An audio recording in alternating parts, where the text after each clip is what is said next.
โอ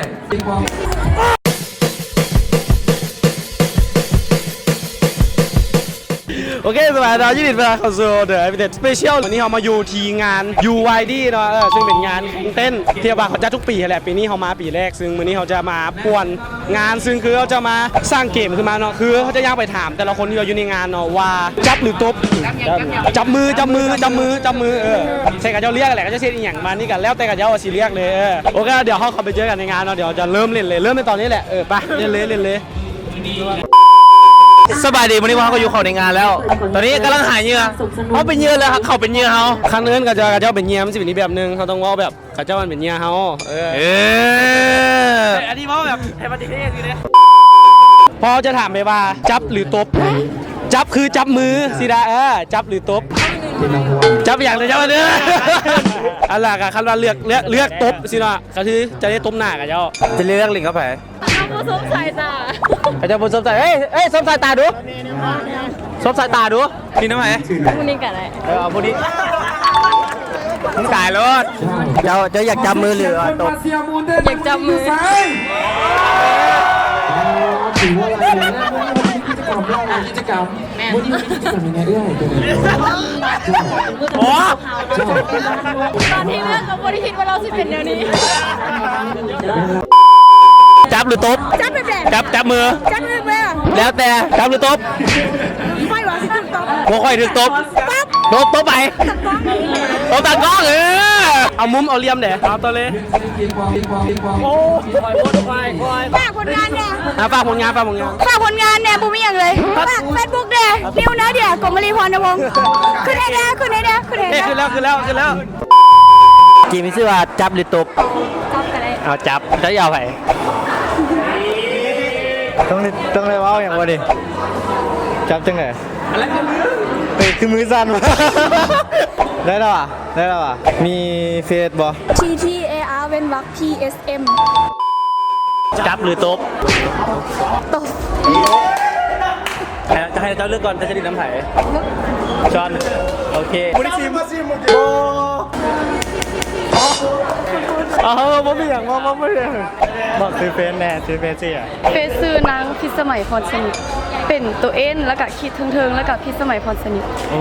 ว่าแต่มาจากทีมอย่างเนาะทีมดิลิเจนเสียชื่อใจด้วยทีมนี้นะจับหรือตุ๊บจับเจ้าชื่อน้ำไผ่ตุ๊บครับบัวจับเอาแล้วโอเคฝาก Facebook แม่ Facebook เด้อน้อยอ่อนมณีสามารถแอดได้เด้อโอ้ยจับหรือตบตาที่น้ำไผ่ลินก็หายโอ้ยได้ปะได้เอาตบเนาะมึงเริ่ม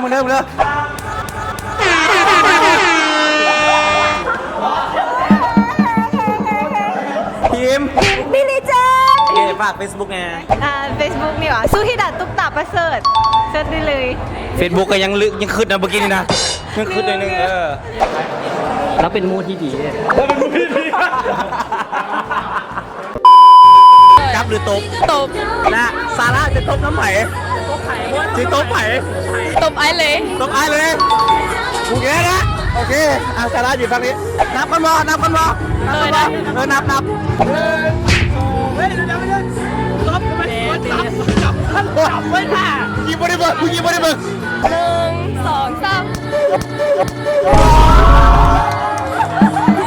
เฮ้ยดังนี้โอ้ยแบบน้องทักไอ้หลายน้อง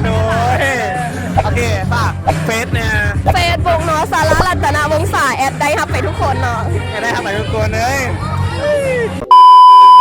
จับหรือตบน้องที่ตบไผ่ได้นี่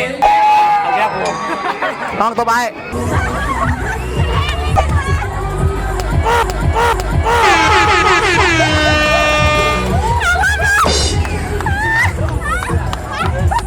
โอเคฝากเฟซนะสแกมได้ปะสแกมกันได้โอเคอเลซ่าอินทวงอเลซ่าอินทวงโอเคจับหรือตบจับยังตบแล้วที่ตบไผ่เอานี่ก็ได้เอาจอนมาโอเคจับหมดเลยมาเอาแล้วที่จับไผ่จับอ่ะ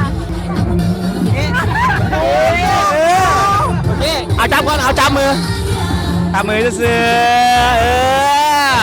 เอาเดี๋ยวฟ้าไปนะเอามาเบิ่งตบ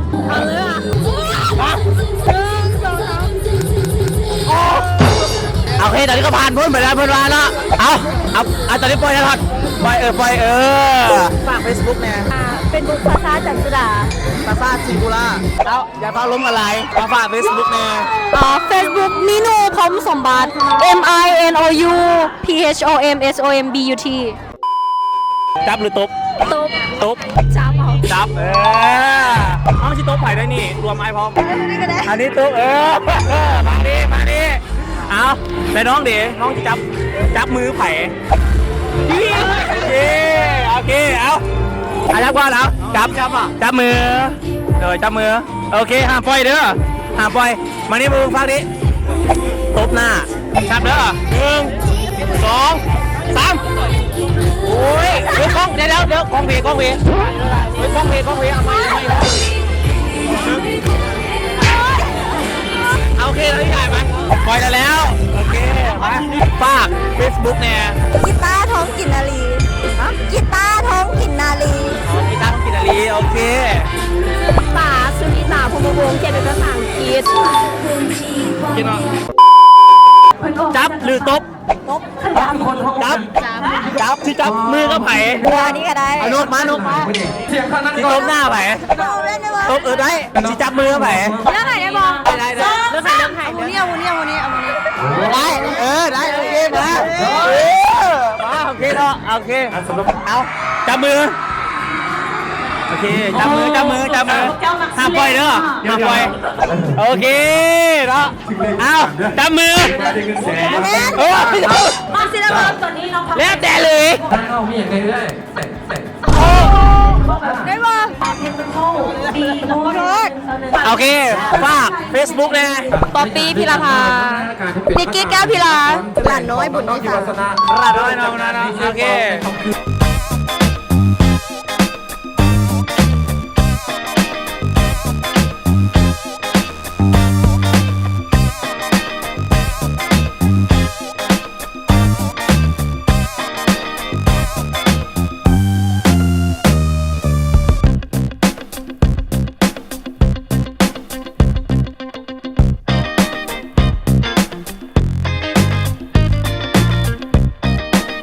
รวมกัน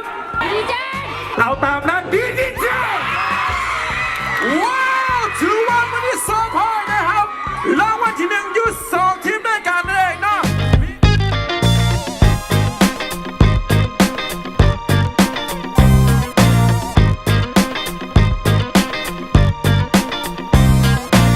เป็นจะไหนมาลองมานี่กระหู้ผลหู้อย่างคะแนนวันเนาะตอนนี้มาถามกรรมการความรู้สึกของกรรมการอันไอ้สร้าง ให้ทุกท่านเข้าไปตั้งใจโอ้นะครับ อันนี้ก็เป็นหนึ่งในกรรมการของเขาเนาะเขาจะถามว่ามีความรู้สึกจังใด อุ้ยตัดสินใจยากสู่ตัดสินใจยากแหงเก่งวันนี้เก่งในทีเพลงเก่งเลยบอกว่าเก่งครับพองกับมันอีหลียอม แต่ปี ย นี้ อมแต่ว่ามันมีแบบมันมี2รางวัลเนาะที่1 2รางวัลจะให้แยกกับบอได้ยัดแต่ทีมหนึงเสียใจก็เลยว่าให้เบอร์2 อันนี้บอกแทบแบบคะแนนเสมอกันดีป่ะ แม้แล้วคะแนนเสมอกันไปเบิร์กันเลยแล้วเท่านั้นเสมอกัน เป็นจะว่าปีหน้าจะเป็นกรรมการอีกบอแล้วชิมันก็นี่อีกบอบ อลผู้การว่าเขาจะจ้างบอจ้างกับจ้างมาเด้อเจ็ดซื้อยังวางอยู่เด้อออกพรรษาสู่อย่าลืมจ้างกูแน่ เฮ้ยแล้วเขาจิมีอย่างกับเรา เขาจิมีอย่างกับเราถ่ายอยู่เด้อเลยติดตามต่อไปเนาะจะได้ความงานกันอยู่บ๊ายบาย มีความรู้สึกจังไหนที่ได้มาแข่งยูเรา ให้หนูพูดเราเลยไหมคะ ได้ ตื่นเต้นแฮงแต่ว่าที่ตัดสินใจมาในมื้อนี้ก็คือพาเด็กๆมาฝึกประสบการณ์บ่ได้หวังอย่างไรแต่ว่าเขาก็เต็มทีเนาะเขาได้มาแล้ว เดี๋ยวไหน มีชื่ออะไรบ้างครับ ปริมค่ะ ปริม ค่ะ ฟ้าค่ะ ฟ้า แพรวาค่ะ แย้ค่ะ แย้ แบมแบมค่ะ นี่คนจังหวัดอะไรครับ ขอนแก่น ขอนแก่นหมดเลย ใช่ค่ะ และถ้ามีเฮ้ย เกลียวกราดมาก ถ้ามีงานหน้าอีกชิมาบ่ โดยมาแน่นอนเพราะว่าเขารู้สึกว่าอยู่นี่ทุกคนต้อนรับดีแล้วก็เป็นมิตรนะเขาอบอุ่นทุกครั้งที่มาที่นี่ เคยมาจากเทือแหละ โอ้เขาหลายเถื่อแล้วแต่น้องๆ สอง 2ค่ะ สอง 2ค่ะ สองเอาเท่ากันหมดเลยดิ ใช่ค่ะ เด็กๆมาพร้อมกัน มีผลงานอะไรบ้างครับ ผลงานพวกเรานะคะ เดี๋ยวพวกเราจะเปิดเพจให้ติดตามผลงานนะคะ ชื่อเพจ i Queen ค่ะ ก็คือตามชื่อเลยแล้วก็จะทำ YouTube เผื่อติดตามเราไปที่ไหนเงี้ยค่ะ ก็จะถ่ายกิจกรรมมาให้ดูกัน โอเคเราติดตามติดตามบ่ติดตามคนเดียวคนที่ติดตาม ทุกคนจำหน้าไว้ใครไม่กด subscribe ก็ทุบไม่ใช่ โอเคอันนี้ก็สุดท้ายแล้วเนาะขอขอบใจละลายเนาะโอเคบ๊ายบายสบายดีจังไหนมื้อนี้รู้สึกจังได เป็นพิธีกรมื้อนี้รู้สึกยังไงเนาะ รู้สึกดีหลาย ดีไรมึงจะต่อแหล่แม่ กูเริ่มรู้สึกดีย้อนสู่สองบางนี้กะไรยมตัวปานโจรมารับข้ากูข้านี่กะดีแล้วว่าดีแล้วขอโทษขอโทษ มื้อนี้มีเกิดกับพิพาทหลายบ่ ถือว่าพิพาทหลาย หลายบ่ ก็เห็นตัว ไปเห็นถือว่ามันก็แก้สถานการณ์ได้เลยเฮ้ย ได้อยู่ได้อยู่ใช่ไหม ได้เฮ้ยได้ ถูใจเขาตากูเลยบอก เอาโอเคมีผลงานยังบ่ตอนนี้ มีผลงานให้ติดตาม พอแล้วนะโอเคไปคคล้ายๆสูตรลงโทษกูที่ไหนถามสิแหละก็ต้องฝากผลงานเนี่ยเนาะได้ปะ ได้ฝากตามสบาย ผลงานกับทาง Sad Fashion TV เป็นรายการท่องเที่ยว เห็นอยู่ เงินดิ เห็นแต่พวกกูไล่เจอ คนไลค์สิแหละ กูบอกตอนมึงไปนั่นนะไปเที่ยวนะลองข้างฝั่งนะ นวดว่ะอบนวด มีอ่ะมีแล้วก็ฝากทุกคนติดตามเฮาเนี่ยเด้ออยู่ที่ทาง Facebook อยู่แก้วเซสนิทหรือว่าลุลีมึงก็ยัดกับป้ากูอมซะแล้วนะ มีซีรีส์ฮักนี้สีบัวที่ออนแอร์ไปแล้วฮะ สีแดงไปเนี่ย น้องป้าแฟนนก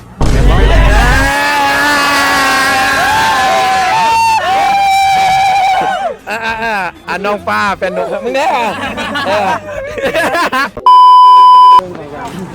ผมรู้สึกไหนวันนี้มาอย่าง เอากลับมาแข่งตัวบ่เซมาลินใช่ป่ะกระเบิงจากการแต่งตัวหน้าผมหน้าเพิ่มดู ไปครับพ่อล่าสุด อ้าวถามก่อนไหมล่ะ เอามีความรู้สึกไหนเอามีความรู้สึกไหนวันนี้ที่ได้ที่เป็นแบบที่นั้นแล้วเลยมีสะพายของไอ้ก้านะรู้สึกยังไง รู้สึกตกใจหน่อยนึ ต ง กใจตื่น ตื่นกัน กัดบอกขึ้นว่าตัวเองสิได้แน่ นั่นแหละก็คิดว่าสิบเป็นทีมตัวเองแน่ ขึ้นเลยเหรอ ประกาศที่ 1 ที่ 2 มาโอ้โบมีแล้วบว่างแล้ว มาเซอร์ไพรส์ปุ๊บ มันก็รู้สึกลุ้นๆเนาะพอประกาศปุ๊บดีลีเจนโอ้ my god เลิศ ท่านนี่แหละ มงลงเท่านั้นแหละ ท่านนี่แหละ ไม่อยาก บ่มีอย่างไร จบ ท่านนี่แห ไป ละ เลยแล้วมา ก็พูดแต่นี้แหละได้ที่ 1 เอาก็ฝากที่ตามเดอะเอ้ยเดอะ โอ้ย ดีเจ ดีลีเจนอย่า ตอนนี้คลิปของเขาก็จบลงไปแล้วเนาะเป็นยังไงความมวลความสื่อของพวกเขานะครับคืนมื้อนี้ขักกันอยู่บ่ยังอีกยังบอกอีกอะไรนี่ก็ฝากกดไลค์กดแชร์ดีอะไรไม่ติดช่องของพวกเขาเลยเนาะกับทีมเดอะยังก็ดิลิเจนก็เดอะหลายพวกเดอะสุดตอนนี้นะว่าแท้เลยนี่ก็ขอจบเพียงเท่านี้ว่าแท้เมื่อยเนาะฝากกดไลค์กดแชร์กด Subscribe กระทืบกดแชร์กระทืบไลค์ให้พวกเขาเนี่ยเพื่อเป็นกำลังใจให้พวกเขาเฮ็ดคลิปกันต่อไปบ๊ายบาย